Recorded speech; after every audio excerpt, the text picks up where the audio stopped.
Greetings from Elite English Academy.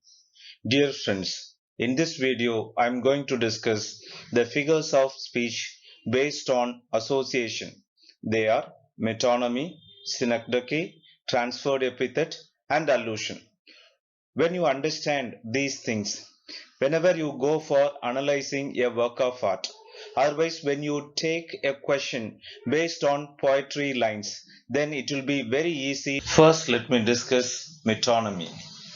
So metonymy is when something is used to represent something related to it. For example, when you find a word in a particular poem, if the word represents something else, so the word may have a specific meaning.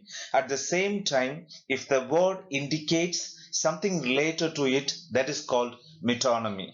For example, the moment you read the phrase fourth estate, what will come to your mind? The press. So anything that is related to press is called as fourth estate. Fourth estate is one of the very important organization that protects democracy. Like that, the adage, pen is mightier than the sword. So here, the pen represents the written word, right? So like that, the scepter should be upright. So the word scepter indicates the correct rule or ruler. Like that, the word Bollywood that represents Hindi film world. Like that, the word Hollywood represents English film world. So what is metonymy now?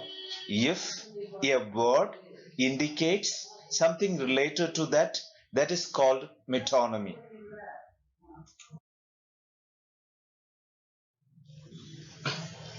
The second one is synecdoche.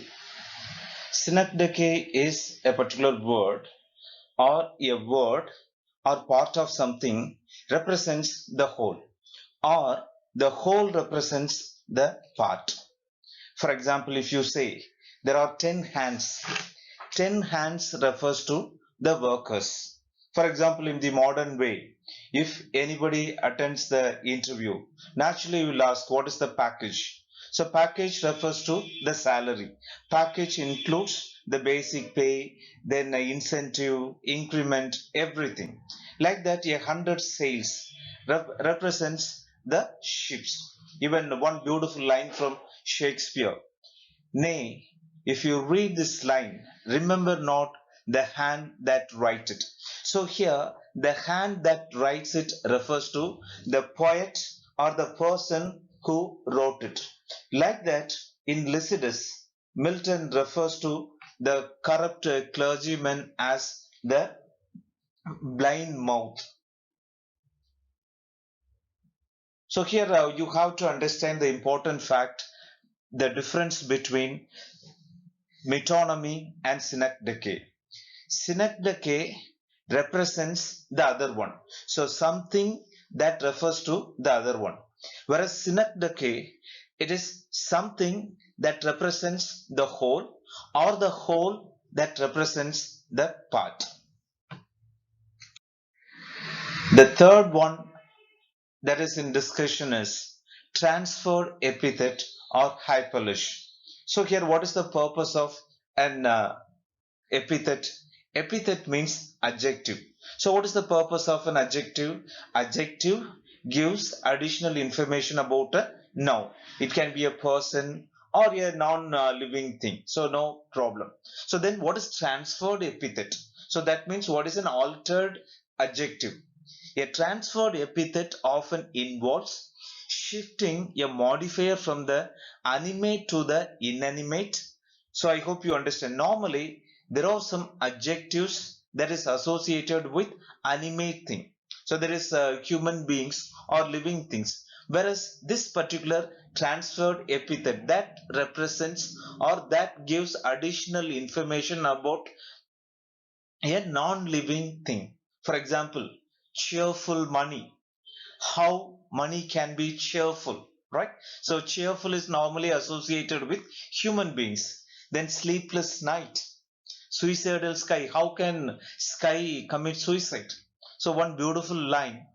Let's speak our free hearts each to each. So here it is a perfect example of transferred epithet. Here let's speak. So that is associated with human being, right? Our free hearts, each to each. How can our hearts can speak? Right? How can the heart speak? Only human beings can speak. So the word, that is the epithet, so that is having relationship with human quality, that is attached to a non-living thing. Then sleepless pillow was pressed by both. So sleepless pillow, so pillow cannot sleep. So here, so it is beautiful example of transferred epithet. So what you have to understand from transferred epithet or hyperlage is a very simple thing. Epithet means adjective.